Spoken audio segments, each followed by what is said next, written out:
AP రాజకీయాల్లో Hindupuram assembly స్థానానికి ఓ ప్రత్యేక స్థానం ఉంది. ఎందుకంటే టాలీవుడ్ నటసింహం నందమూరి బాలకృష్ణ ఎమ్మెల్యేగా ప్రాతినిధ్యం వహించడమే ఇందుకు కారణం. టీడీపీకి కంచుకోటగా ఉన్న హిందూపురంలో బాలయ్య 2 సార్లు తిరుగులేని అధికారం దక్కించుకొని అధికార పార్టీకి వైసీపీకి చెక్ పెట్టాడు. తాజాగా 2024 ఎన్నికల్లో మరోసారి బరిలోకి దిగి హ్యాట్రిక్ కొట్టబోతున్నాడు నందమూరి హీరో.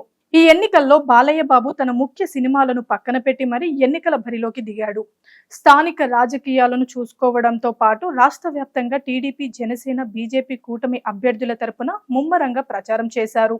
సుడిగాలి పర్యటన చేసి టీడీపీ అభ్యర్థుల గెలుపు కోసం తీవ్రంగా శ్రమించాడు. తన పదునైన పంచ్ డైలాగ్స్ తో అధికార వైసీపీపై విమర్శలు చేసిన బాలయ్య కూటమి అధికారం వస్తే ఏం చేస్తామో వివరించారు. ప్రచారాన్ని విజయవంతంగా పూర్తి చేసిన బాలయ్య అనంతరం పోలింగ్ రోజున సతీ సమేతంగా హిందూపురంలో ఓటేశారు.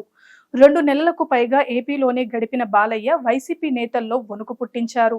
అయితే ఎన్నికల తర్వాత టీడీపీ కూటమి విజయాన్ని సర్వేలన్నీ తేల్చి చెప్పడం, హిందూపురంలో మరోసారి బాలయ్య గెలవబోతున్నారనే సంకేతాలు రావడంతో నందమూరి హీరో ఇటీవలనే హైదరాబాద్ చేరుకున్నారు. అంతేకాదు వచ్చి రావడంతోనే రెస్ట్ లేకుండా తిరిగి షూటింగ్లకు హాజరవ్వడం సినిమాల పట్ల ఆయనకున్న అంకిత భావాన్ని నిదర్శనం. బాలయ్య ప్రస్తుతం తన 109వ చిత్రంలో నటిస్తున్నారు. బాలయ్య మార్క్ యాక్షన్ ఎంటర్టైనర్ గా దీనిని తెరకెక్కిస్తున్నారు.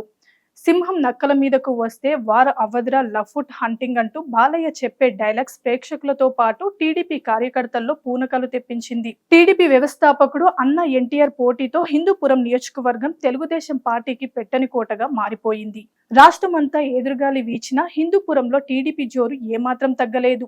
ఇందుకు గత ఎన్నికలే నిదర్శనం.